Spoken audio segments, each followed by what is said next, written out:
Olá, Pastor Miguel aqui.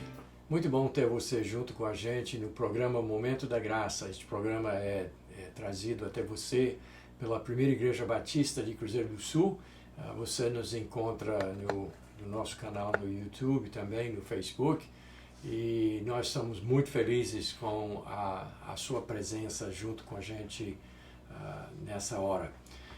Hoje nós vamos estar olhando a introdução de uma das cartas do apóstolo Paulo, mas que fala uma coisa que nós precisamos como cristãos imitar, que nós precisamos absorver e fazer, e que Deus tenha a mesma satisfação que Paulo expressa justamente nessa introdução. E nós vamos daqui a instantes então estar lendo um texto que se encontra em 1 Tessalonicenses capítulo 1, versos 6 a 8. Nós queremos que você saiba que os nossos cultos na igreja já voltaram e nós estamos tendo culto na quarta-feira à noite às 19h30. Domingo de manhã nós estamos tendo a nossa EBD, horário reduzido, em vez de 8h30 nós estamos começando às 9, vai das 9 às 10. E domingo à noite, às 19h30, é o nosso culto de evangelismo. E por sinal, se você está assistindo esses dias na terceira semana de maio, então eu quero que você esteja com a gente trazendo os seus vizinhos e amigos que precisam conhecer Jesus Cristo para a igreja no domingo à noite, para uma mensagem um pouco diferente que a gente pretende trazer sobre o Evangelho, né, para variar, né, é o nosso assunto de todo domingo à noite, é o Evangelho de Jesus Cristo. Mas agora vamos ao nosso texto e à nossa lição do momento. 1 Tessalonicenses, capítulo 1, versos 6 a 8, diz assim: Com efeito vos tornastes imitadores nossos e do Senhor, tendo recebido a palavra, posto que em meio de muita tribulação, com a alegria do Espírito Santo, de sorte que vos tornastes modelo para todos os crentes na Macedônia e na Acaia. Porque de vós repercutiu a palavra do Senhor, não só na Macedônia e Acaia, mas por toda parte se divulgou a vossa fé para com Deus, a tal ponto de não termos necessidade de acrescentar coisa alguma. Muito bem, o apóstolo Paulo então escreveu uma carta a uma igreja que ele fundou na cidade de Tessalônica. E nós vamos colocar, agora mesmo, nós vamos colocar um mapa na tela para você poder se situar sobre esses lugares que com certeza não são lugares que você conheça. Então eu coloquei uma estrela vermelha ali para designar o local da cidade de Tessalônica, justamente onde tem a igreja dos Tessalonicenses, na cidade de Tessalônica, e fica justamente numa província chamada Macedônia. E então você tem aí na tela, você está vendo onde está sublinhado Macedônia, também está sublinhado logo abaixo, um pouco mais ao sul, Acaia. Isso é onde é a Grécia hoje.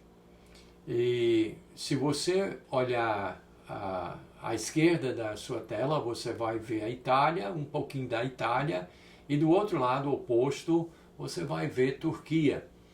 Mas então, o que é que o apóstolo Paulo diz sobre esses lugares e a repercussão da fidelidade dos crentes tessalonicenses? Ele diz que toda a Macedônia, toda a província, todo o estado da Macedônia, que é o norte da Grécia de hoje, inclusive ainda se chama de Macedônia, e a parte do sul, que era chamada naquela época de Acaia, que é onde nós chamamos Grécia mesmo. E então, um país importante da Europa, e de uma cultura excepcional, e que teve, por sinal, uma grande influência sobre a nossa língua, sobre a nossa política. Muitas coisas boas vieram daquela região. Então o apóstolo Paulo tinha fundado essa igreja na Tessalônica, e aí ele continuou suas viagens, viajou em outros lugares ali da Grécia, tipo Corinto, Atenas, né? Então lugares onde ele pregou o evangelho também. Mas o que ele diz aqui é um negócio muito legal, porque ele elogia efusivamente os tessalonicenses. E o que ele diz a respeito deles? O que eles fizeram que mereceu essa grandeza da parte do apóstolo Paulo? Primeira coisa que diz no verso 6 é que eles se tornaram imitadores de Paulo e de Jesus. Imitadores. Então, é natural. Se uma pessoa leva o evangelho a você, introduz você a Jesus Cristo através das boas novas de Jesus Cristo, o fato que Jesus morreu, foi sepultado e ressuscitou para salvar pecadores e dar vida eterna. Então, se alguém faz isso por você, você fica agradecido, mas além de agradecido, você se torna imitador daquela pessoa. Você admira aquela pessoa. Então, Paulo diz, olha, vocês se tornaram imitadores da gente e, por conseguinte, de Jesus, porque Paulo imitava Jesus. Paulo fazia de tudo para ser exatamente o máximo que ele pudesse como o Senhor Jesus Cristo. E eles se tornaram imitadores de Paulo e de Jesus. Mas isso acontece como? Tendo recebido a palavra. É através da palavra de Deus que isso acontece. E ele diz que tudo o que aconteceu entre eles foi num período de muita tribulação.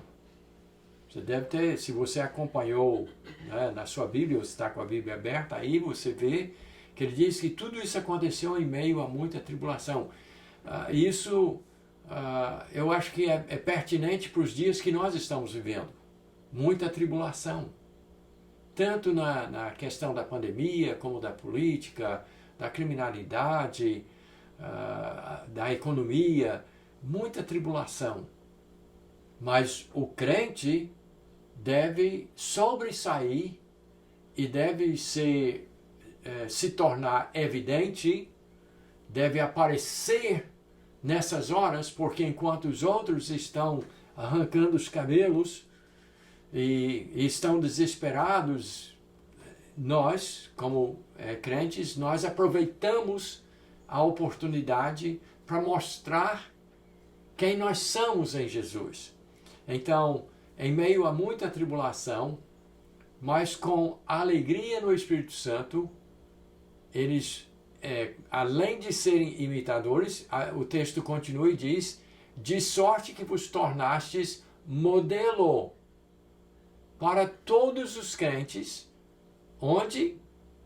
Na Macedônia e na Acaia. Quer dizer, eles não tinham só bom testemunho dentro da cidade de Tessalônica, não somente no bairro que eles moravam, não somente na rua que eles moravam, mas a influência deles, esse imitar de Jesus Cristo, o imitar do missionário Paulo, isso se tornou uma coisa tão forte na vida deles, que eles tiveram influência, se tornaram modelo para todos, diz a Bíblia, todos os crentes da Macedônia e Acaia.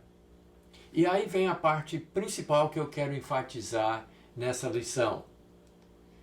Ele diz assim no verso 8, porque de vós repercutiu a palavra do Senhor, a Bíblia, não só na Macedônia e Acaia, repete os mesmos dois países, como se diz, províncias, estados, mas por toda parte se divulgou a vossa fé para com Deus.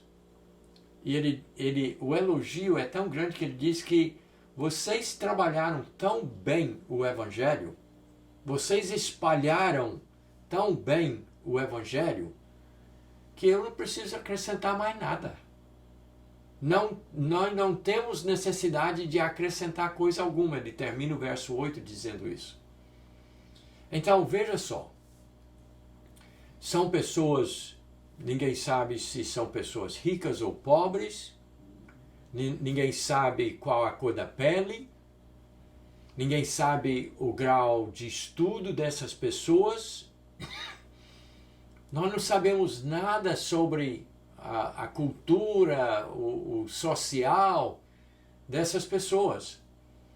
Mas o que nós sabemos é que elas tiveram um encontro com Jesus e se tornaram modelos, e eles, a palavra principal que nós queremos concentrar é essa palavra repercutiu a palavra do Senhor na Macedônia, Acaia, mas não parou por aí, mas em todo lugar. De tal ponto que as pessoas voltavam a vista para Tessalônica, a cidade, os crentes da igreja dos Tessalonicenses. Fez com que se espalhasse a palavra de Deus, o Evangelho de Jesus Cristo, por toda parte. E isso é o que é natural do cristão verdadeiro, é fazer com que as pessoas conheçam, que possa repercutir, que possa ser refletido Jesus para as outras pessoas. Eu quero lembrar que no Sermão da Montanha, Jesus Cristo disse que o crente é sal e luz. Quer dizer, ele tempera o mundo em que ele vive, ele altera, ele afeta o sal. Quando você coloca um pouquinho de sal na comida, a comida toda fica temperada. Então Jesus Cristo usou essa ilustração de que o crente é sal. Mas ele diz que também nós somos luz. Mas acontece que nós não somos luz própria. Nós somos imitadores de Jesus. E o que as pessoas veem de Jesus é o que elas veem em nós. Nós refletimos a luz. Assim como a lua não tem luz própria, mas é uma luz refletida do sol e que volta para a terra, e nós olhamos a lua e admiramos, mas a luz não é da lua, a luz é do sol, é uma luz refletida. E pensando nisso, então, vamos terminar essa lição, inclusive que eu espero que seja uma lição bem prática para você que é crente. Eu tenho aqui hoje um espelho e recentemente no nosso grupo pequeno eu falei sobre esse texto e trouxe essa ilustração. Eu peguei o espelho e passei para todo mundo, e todas as pessoas, e era bastante gente, quando pegaram o espelho fizeram exatamente assim, olharam para o próprio rosto. E isso é natural, é o que a gente faz. Eu não gosto, não gosto muito de espelho não, porque eu vejo os defeitos, eu vejo a feiura, mas é o que a gente geralmente faz com o espelho. Mas você pode fazer uma outra coisa com o espelho. E hoje nós vamos fazer uma coisa diferente, porque eu não quero mais me olhar, mas tem uma pessoa que está sempre do meu lado e que está sempre aqui no estúdio e traz essas lições para você, que é o meu irmão em Cristo, o Fredson. Só que você nunca vê ele. Mas agora eu vou pegar o espelho E eu vou colocar para cá e vou tentar ver se eu acho o Fredson por aqui. Cadê o Fredson? Tu tá aí, rapaz. Tá aí o Fredson. E aí você tá vendo a imagem pequenininho lá no canto, mas você tá vendo o rosto do Fredson. Dá com a mão aí, Fredson, pro pessoal. Isso. Pois é, mas o que aconteceu nesse caso? O Fredson apareceu a você pela lente da câmera através do reflexo do espelho. E você viu o Fredson e ele não se viu no espelho. Ele viu a lente da câmera, como que estivesse olhando para você. Então o que eu estou dizendo com isso? O crente tem essa função de ele não precisa se ver. Ele não precisa, né, olhar, ficar se olhando. O que nós temos que fazer é colocar o espelho para as pessoas poder ver Jesus, refletir Jesus, fazer com que quando as pessoas olham para nós, elas vejam em nós a pessoa de Jesus, o reflexo de Jesus. E alguém muito sábio já falou isso muitos anos atrás, não sei nem quem falou isso pela primeira vez, mas alguém disse assim: você que é crente é o que as pessoas vão ver de Jesus nesse mundo. Porque você tem que ser um imitador de Jesus, você tem que ser modelo. E as pessoas, ao olhar para você, precisam dizer: Jesus mora aí.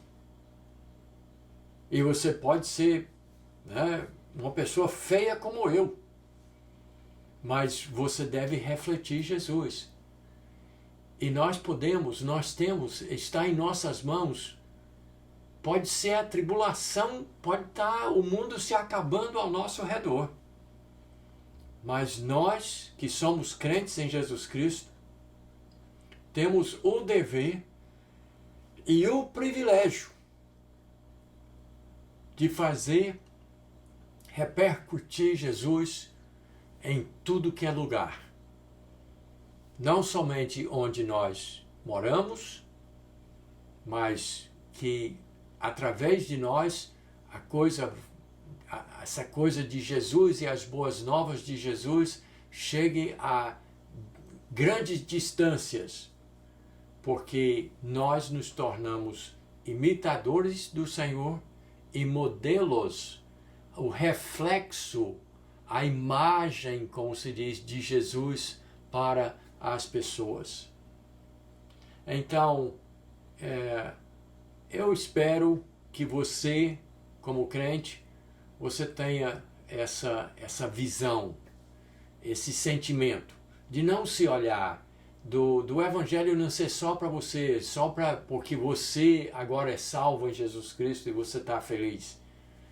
Mas você precisa ser como os Tessalonicenses, que fizeram repercutir a imagem de Jesus Cristo por países, plural, através de pouca gente que a gente não sabe os nomes, não sabemos como eles eram, onde eles nasceram, a sua cultura, não sabemos nada sobre eles. Mas sabemos que eles fizeram o mais importante, que foi fazer com que milhares e milhares de pessoas conhecessem Jesus. Eu quero que você, se você ainda não conhece Jesus, o conheça. E que você creia nele. E que a minha vida seja também um modelo para que você diga: eu quero isso que o pastor Miguel tem, esse prazer, essa satisfação de, mesmo em meio à grande tribulação, de poder ter a alegria do Espírito, porque conheço a Jesus Cristo, porque alguém me apresentou a Jesus Cristo, o nosso grande Redentor que morreu na cruz, foi sepultado e ressuscitou para nos dar a vida eterna. Então, creia em Jesus. Mas, principalmente, essa lição foi para você que é crente, refletir Jesus para as outras pessoas. Seja o espelho que faça Jesus chegar nas outras pessoas. Deus abençoe, então, e até a nossa próxima lição.